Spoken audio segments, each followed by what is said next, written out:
Boa noite. Todos vocês me conhecem, Alberto Oliveira. Eu estou deixando, graças a Deus, a presidência da Sociedade de Gastroenterologia do Rio Grande do Norte. O meu mandato termina no dia 31 de dezembro e encontra-se presente aqui o meu sucessor, que vai fazer uma administração 10 mil vezes melhor que a minha, Dr. Silvio Dantas. Tá? Bom, nós estamos encerrando a longa jornada nossa aí, tendo o prazer hoje de receber dois professores da várias universidades do Rio de Janeiro, mas a grande qualidade deles é que eles são amigos do Rio Grande do Norte. Então, e são amigos de vários colegas que aqui se encontram presentes, são criaturas simpaticíssimas. Tá? O doutor Galvão é ex-presidente da Federação Brasileira de Gastroenterologia, professor de gastroenterologia da Santa Casa de Misericórdia. Sua esposa é grande radiologista, doutora Marta, professora de radiologista do Hospital Federal da Lagoa, professor de radiologia dessas universidades todas.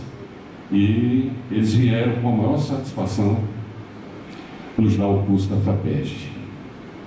É esse curso que nós estamos encerrando, com esse curso nós estamos encerrando, graças a eles aí, com um certo brilhantismo na nossa administração. Nós conseguimos realizar 22 módulos do curso de atualização de gastroenterologia e hoje nós vamos completar o 25º módulo do curso de atualização em gastroenterologia.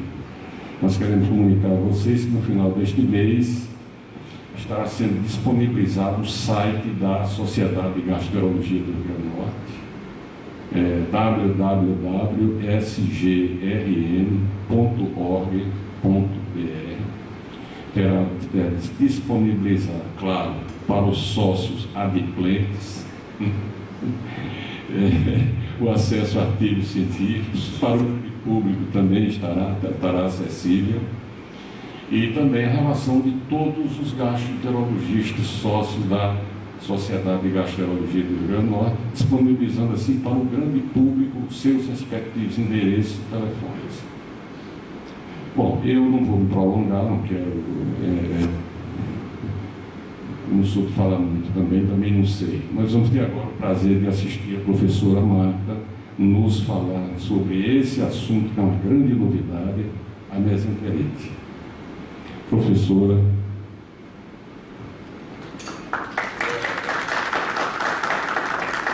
Bom, boa noite a todos. Eu vou reservar mesmo que eu retiro isso da minha apresentação, um minutinho, porque primeiro eu gostaria de agradecer a gentileza do convite, a honra que é para nós estar aqui entre vocês. E mais do que isso, eu não conhecia Natal, acho que ainda não conheço, mas o que eu ouvi, para mim está mais do que suficiente para eu ter realmente me apaixonado. Tive a sorte de vir do aeroporto para cá, por aquela ponte, que eu já soube que ela, para ficar tão linda daquele jeito, teve que pagar um preço.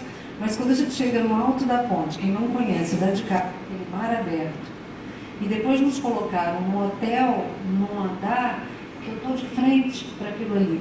Eu vim lamentando, porque eu falei assim, se eu achasse um computador lá, eu ia colocar para vocês, eu ia homenageá-los com as fotos que eu tirei nessas 2, 3 horas que eu estou aqui em Natal. Coisa realmente do outro mundo. Está uma lua cheia lá fora, que está iluminando o mar. É uma coisa absolutamente deslumbrante. E eu estou de frente para aquilo ali. Isso foi uma coincidência. Uma coincidência que eu acho que eu merecia ter. Estou de frente para o Morro do Careca, que eu nunca fui nele, mas já conheço histórias fantásticas do grupo da gastroenterologia que aconteceram naquele morro. Bom, o termo mesenterite, primeiro eu gostaria de valorizar a importância do termo, porque o Dr. Roberto falou uma coisa, é realmente uma novidade.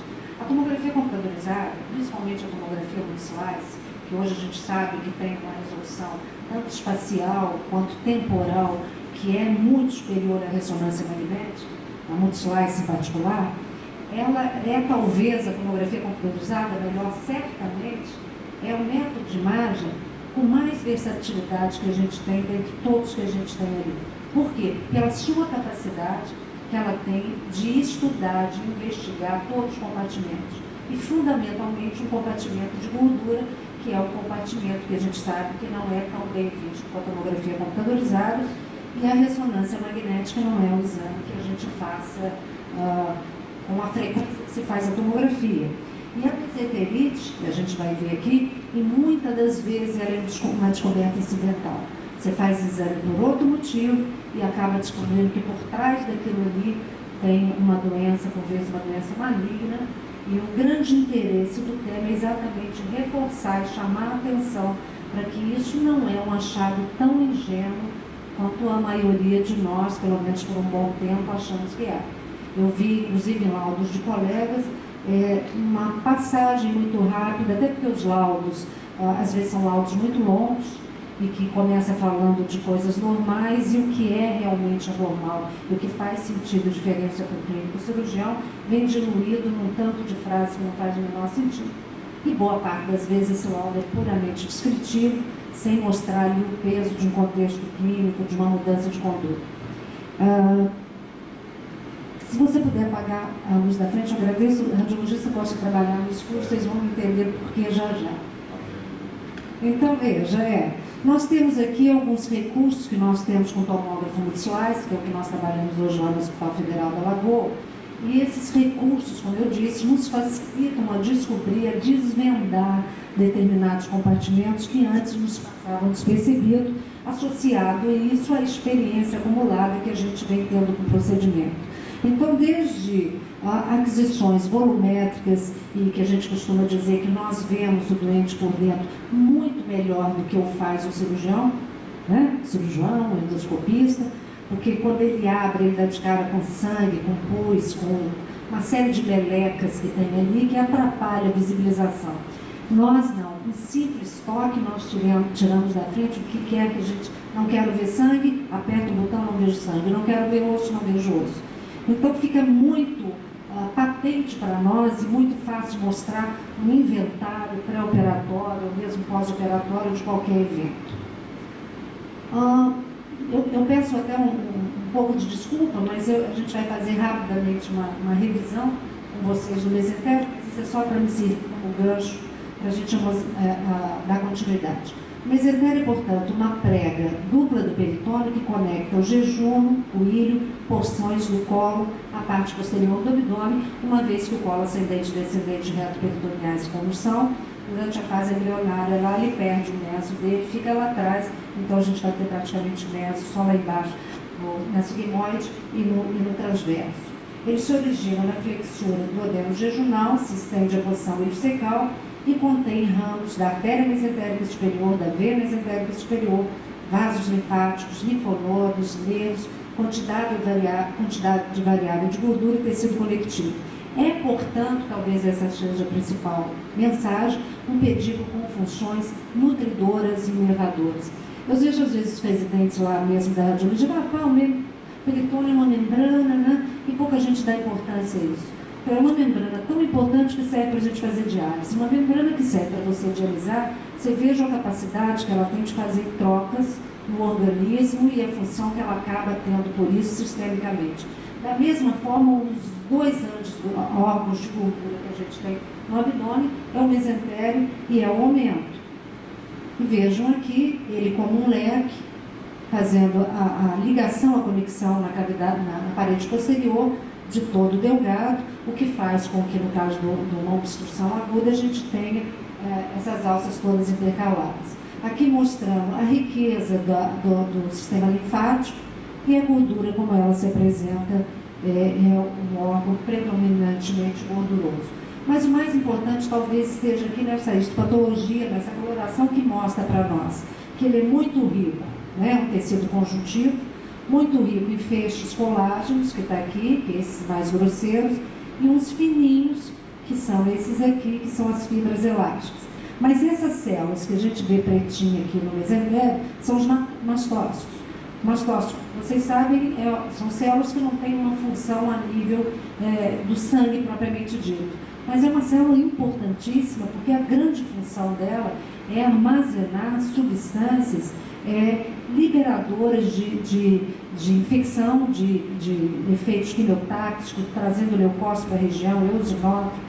É uma célula que importantíssima na anafilaxia, nas reações anafiláticas. E vejam que uma vez o mesentério irritado, ele vai fazer com que esses mastócitos liberem substâncias vasoativas, substâncias tóxicas e que vão promover o aporte de uma série de células que vão desencadear o processo inflamatório infeccioso. Vejam que a gordura, como é rico, eu coloquei isso aqui porque a maioria de vocês é gastroenterologista. Gordura mesentérica. O adipócito mesentérico é uma fonte extrahepática de proteína C reativa na doença de Crohn, né? Que cursa usualmente com hiperplasia da gordura mesentérica. A inflamação pode ser o gatilho dessa produção. Isso foi colocado lá na revista Gut. O importante que eu trouxe isso para mostrar é que antes a gente achava que o único órgão de proteína C reativa era o fígado. A proteína inespecífica, embora com uma sensibilidade ao processo inflamatório grande, mas acredita-se que ela possa servir, inclusive serve, né, para a gente acompanhar a atividade de doença inflamatória intestinal em função da produção por essas células gordurosas. Vejam aqui, hiperplasia da gordura mesentérica é uma característica da doença de Crohn que não é encontrada na retocolite ulcerativa.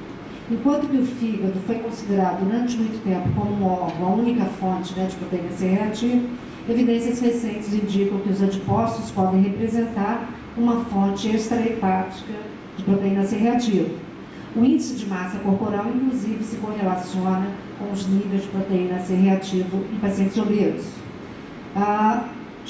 O aumento da densidade, a densidade da gordura mesentérica aumentada, avaliada pela CT-enterografia, encontrou-se que ela se correlaciona com altos níveis de proteína C reativa na doença de Crohn. É apenas uma mensagem que eu achei interessante para a gastroenterologia, mas já vamos retornar aqui. Não confundir, óbvio, vocês jamais fariam isso, mas o mesentérico com o aumento. O aumento é uma extensão dupla ou prega do peritônio que passa do estômago da parte proximal do duodeno para os órgãos adjacentes na cavidade abdominal. O aumento maior é uma prega peritoneal proeminente que pende na curvatura maior do estômago e da parte proximal do duodeno.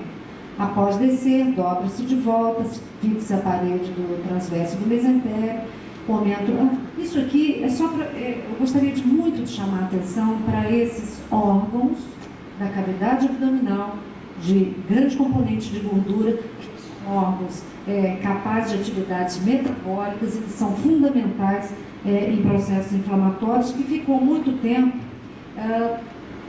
pouco valorizado, talvez pela falta de um método de imagem não cruento, obviamente não a cirurgia, que demonstrasse eles melhor.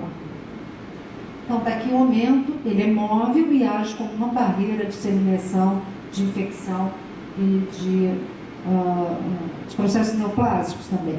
Então, veja aqui o aumento, o grande aumento, fazendo essa capa, esse avental, e o meso, tanto o mesentério do delgado quanto o mesocolo do sigmoide, mostrando aqui o espaço extraperitoneal. A mesenterite, que é basicamente o nosso assunto fundamental, ela é mais comum na sexta e sétima décadas, é incomum em crianças, pelo fato de criança ter pouca gordura mesentérica. Mas vamos entender e tentar conceituar e ver, definindo termos, o que a literatura chama de mesenterite. Se nós pegássemos mesenterite como um termo mais abrangente, seria uma densificação da gordura mesentérica, um processo inflamatório, uma infiltração por algum tipo de tecido. Então, o que os americanos chamam de mixed mesentery seria um mesentério nebuloso, borrado, infiltrado, e é definido como um aumento patológico da gordura mesentérica. A tomografia computadorizada Maiderson, que descreveu isso em 96. Se não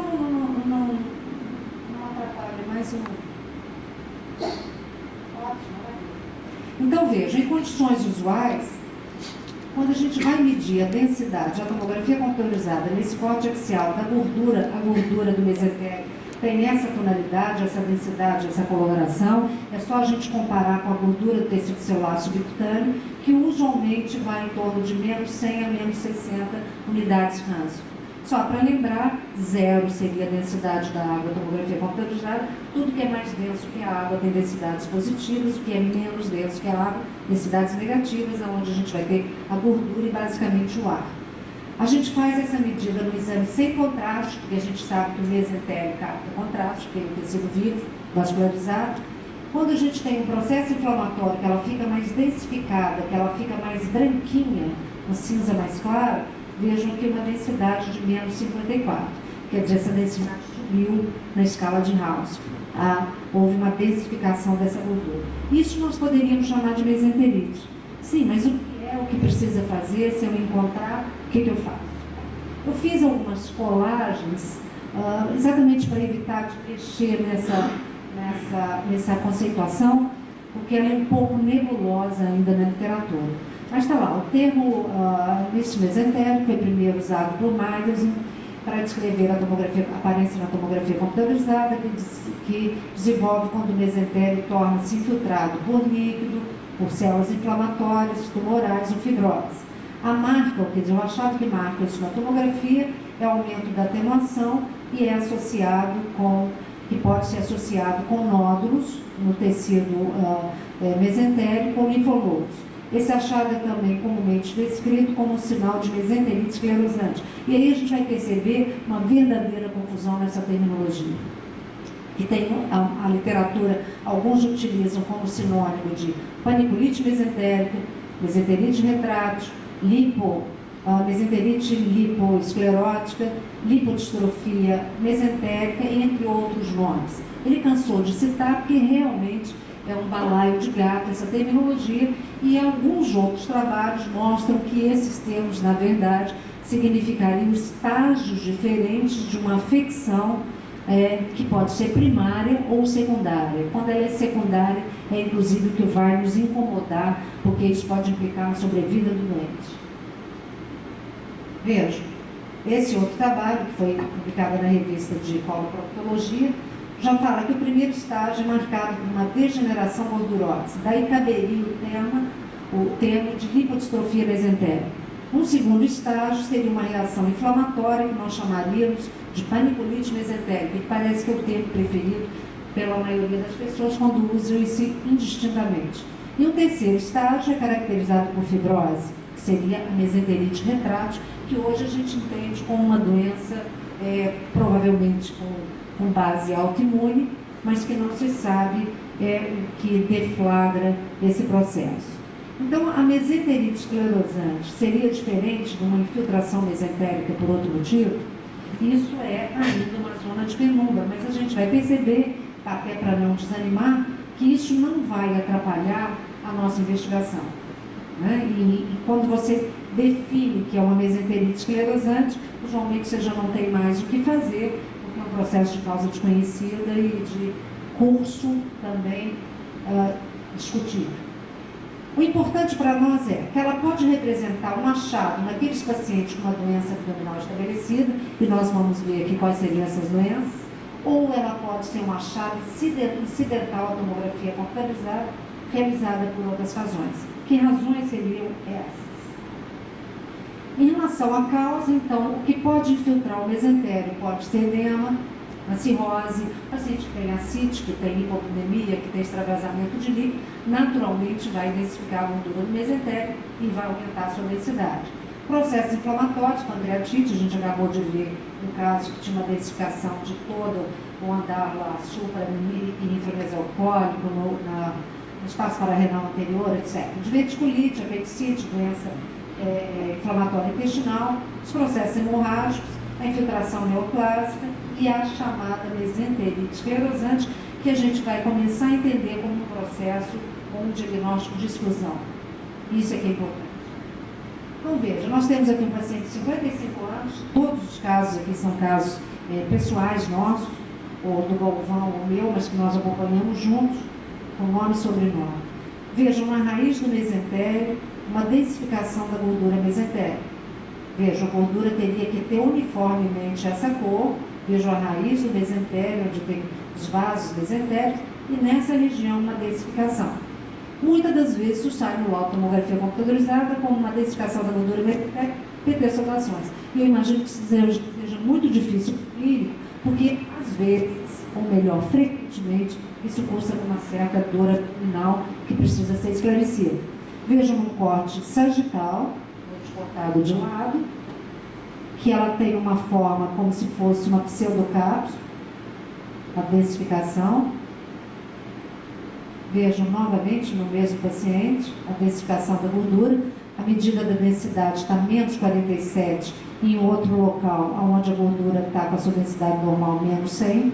E eu fiquei procurando, antes de colocar isso como uma mesenterite esclerosante, e portanto um diagnóstico de exclusão, eu fui catar o que poderia provocar isso aí. Fui descobrir lá no finalzinho, no reto, veja o espessamento da parede posterior do reto. Isso era um tumor de reto que desenvolveu aquela mesenterite lá em cima e que poderia ter passado despercebido. E a gente vê que as vias de disseminação pode ser através de linfático, não precisa necessariamente ser por continuidade. Isso vai por via linfática, isso vai por via hematogênica, a infiltração acontece mesmo. E está lá escrito: neoplasias malignas podem disseminar o mesentérico delgado, é por extensão direta, ao longo do plexo neural, extensão pelos ligamentos vizinhos ali, ou extensão ao longo dos vasos linfáticos. Condições inflamatórias como pancreatite, perfuração de divertículo jejunal, também pode disseminar o mesentérico. Eu vou apresentar só casos, e casos tanto de doenças benignas quanto malignas, que eu acho que mais chama atenção. Essa é uma paciente da Clínica Particular do Galvão, uma senhora de 90 anos, viúva natural do Rio, que há um ano iniciou com um quadro de dor abdominal difusa, de densidade moderada e persistente. Referiu emagrecimento e anorexia, hábito intestinal normal e hipertensa. O exame clínico era normal, não tinha visceromegalia, peso normal. Nos exames complementares, ela foi feita uma endoscopia digestiva alta, que foi normal, uma colonoscopia, tem que investigar essa dor abdominal e uma mesenterite. O laboratório que tinha de marcante era o aumento da proteína C reativa. De novo, ela ia uma proteína inespecífica, mas que... E ela fez 2 tomografias computadorizadas. A primeira tomografia computadorizada foi feita em março de 2008. Vejo a infiltração do meso, os vasos de permeio.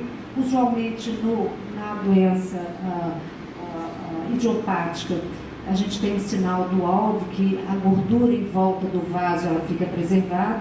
Existe uma formação de uma pseudocápsula, que fica processo relativamente bem circundado, e seria um critério de benignidade.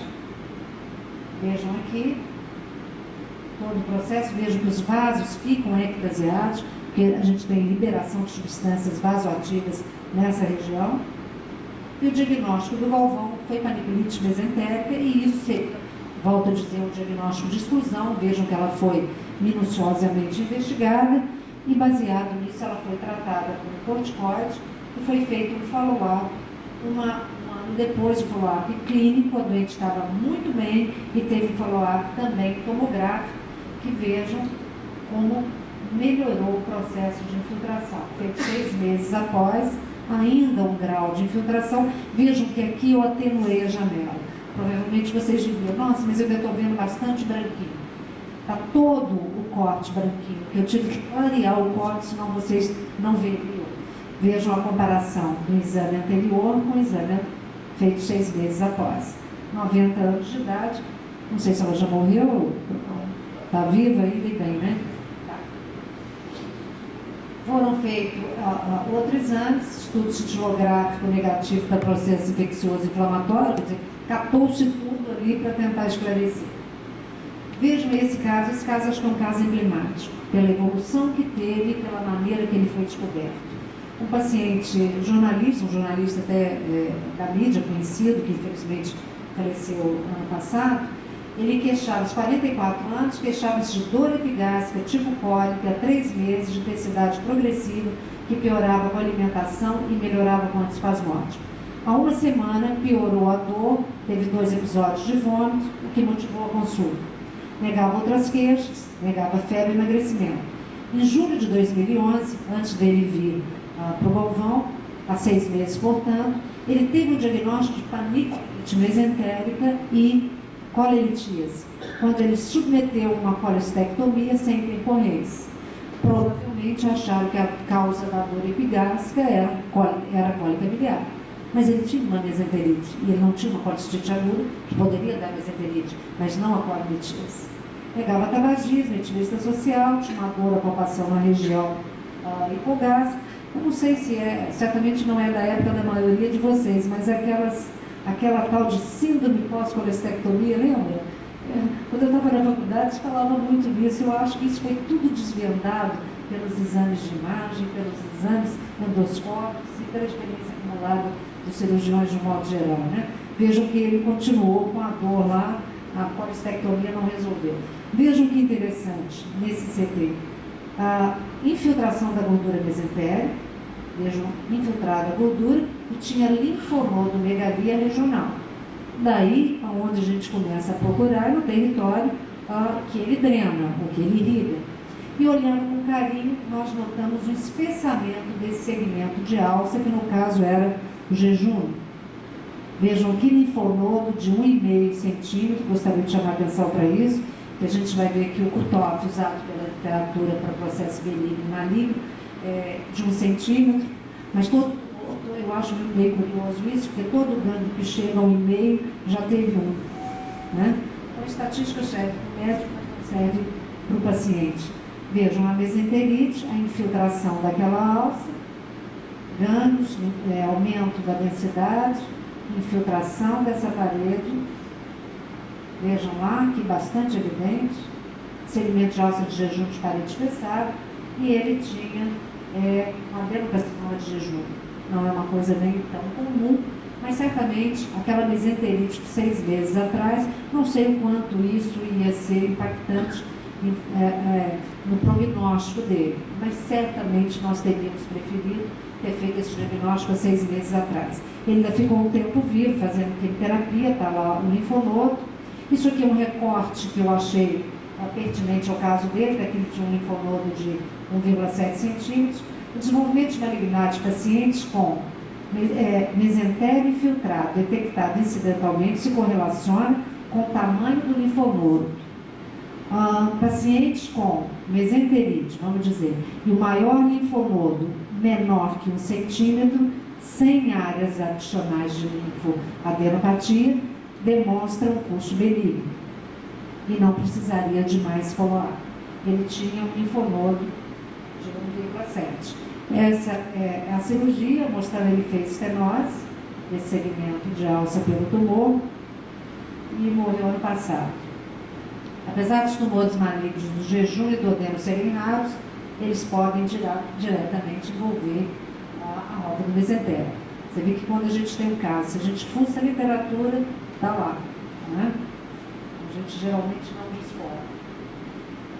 Vejam esse outro caso. Esse paciente fez uma colectomia total por polipose familiar. E chegou um tempo depois, um caso no Hospital da Lagoa, com essa massa no mesentério, uma infiltração do mesentério sob a forma de massa. E isso era um tumor desmoide. Tumor desmoide se associa à polipose familiar, né? Que é um diagnóstico diferencial importante. E dizem que uma vez fazendo a colectomia, esse tumor melhora. No caso dele, isso não aconteceu. Aqui está a data, olha, 6 de março de 14, e eu revi ele semana que passou, como 27 de 11 de 14.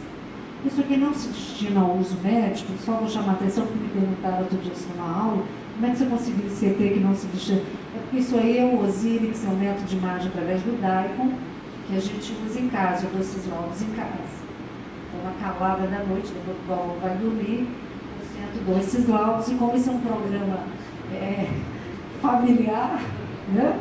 Ele coloca, não se destina ao uso médico, não é o programa lá do tomógrafo do hospital.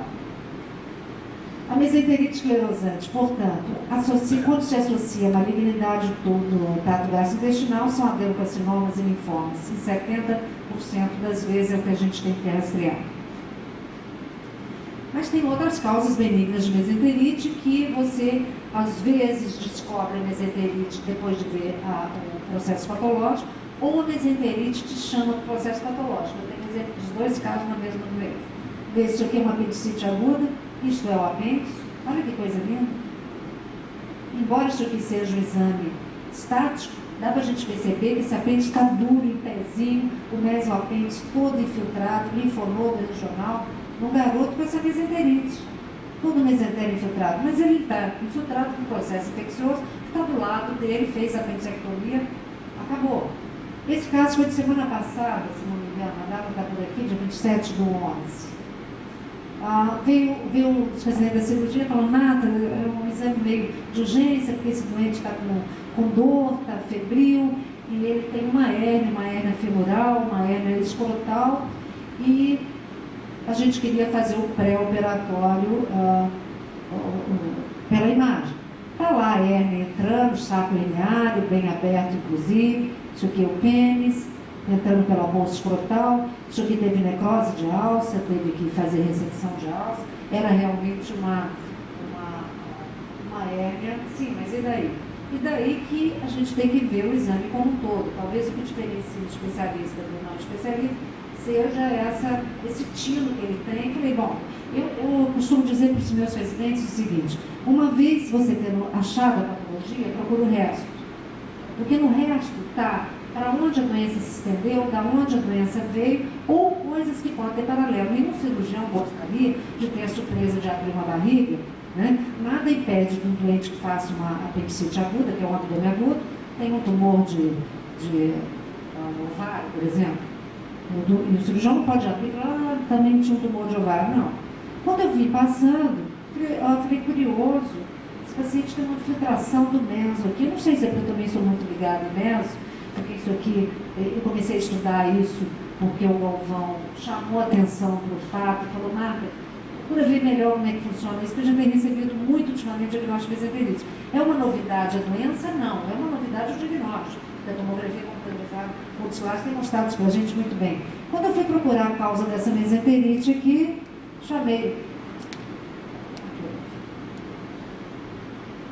Voltei, estou fazendo certinho. Voltei. Chamei o pessoal da cirurgia e falei, olha, ele tem uma apendicite. Isso que vocês estão vendo aqui, ó, corte seccional axial do apêndice, que é uma apendicite. E essa apendicite, confesso a vocês, eu não fui procurando apendicite, um senhor de 70 e tantos anos. Foi a mesenterite, por que ele tem essa mesenterite lá em cima? Então estava aqui no apendicite, está certinho, que eu tentei colocar aqui. Então eles começaram por aí, depois foram lá para baixo, era uma apendicite aguda. Veja um chamado sinal do halo de gordura, a gordura fica preservada em volta dos vasos, e isso é um critério de benignidade para a infiltração do mesentério.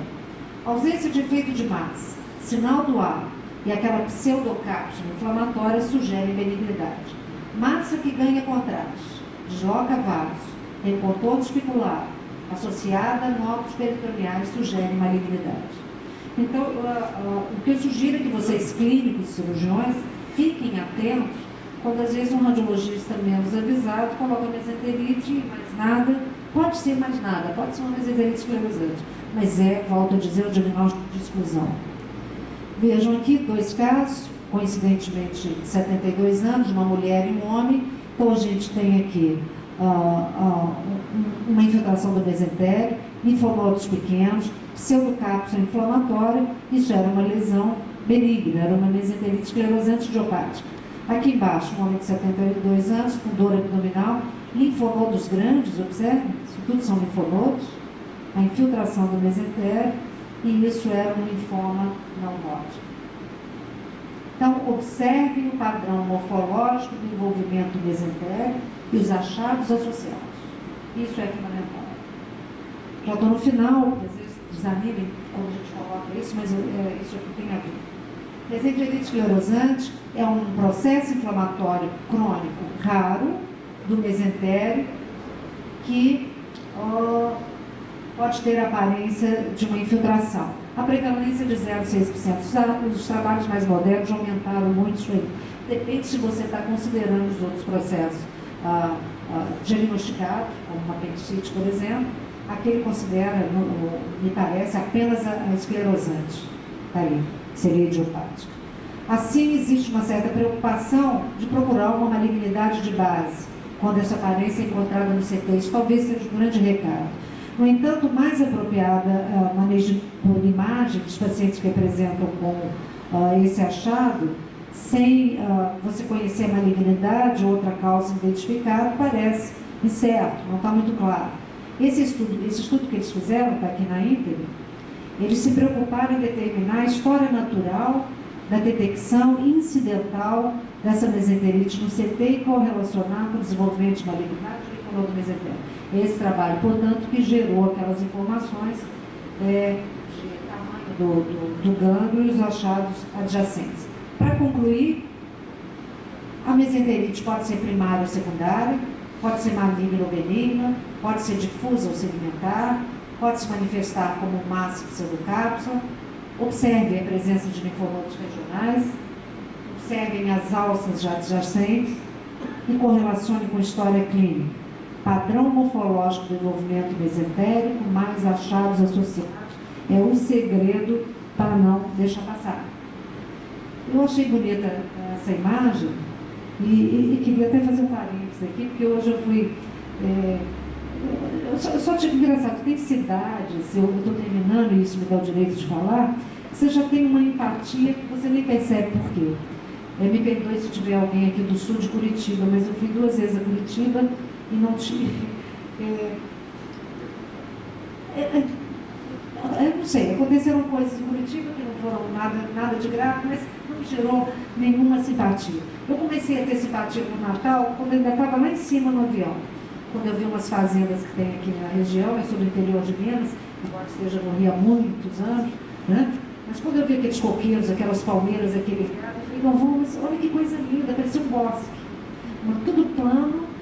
Depois a gente aterrissou, aí vi essa ponte, vi o mar aberto, depois vi a duna, e agora vindo para cá e está ganhando CD. Eu não sei se vocês sabem, se é de conhecimento público ou não, mas isso vai aqui um baita de um elogio, mas o Dr. Roberto é apaixonado por música e sabe escolher as músicas que coloca para tocar. Então, eu realmente estou encantada com a cidade, estou emocionada, pediria, pelo amor de Deus, para o próximo presidente, para me convidar, eu falo de qualquer coisa, se quiser que eu fale de física quântica, me dá só 2 semanas para preparar a aula, não que eu seja um gênio, mas a gente fala o que precisar. Gostaria muito de poder voltar aqui, né? Eu adquiri, não tenho esse peso, viu gente? Eu adquiri 3 quilos desde as 4 horas da tarde que eu cheguei, porque me colocaram de frente para uma tal de Casa do Nordeste, onde eu experimentei nada menos do que 60 tipos de doces desidratados, de frutas que eu nunca ouvi falar na minha vida. E já vou deixar o Galvão aí, porque a mala dele de volta vão com todas as frutas, todas as 60, porque não deu para escolher qual era mais gostosa. Então, vocês estão de parabéns pela cidade maravilhosa que vocês têm, pela maneira como a gente foi acolhido. E a única coisa que eu queria pedir, o único pedido mesmo, é que me convidem de volta. Essa que dispensa qualquer comentário, qualquer... Muito obrigada.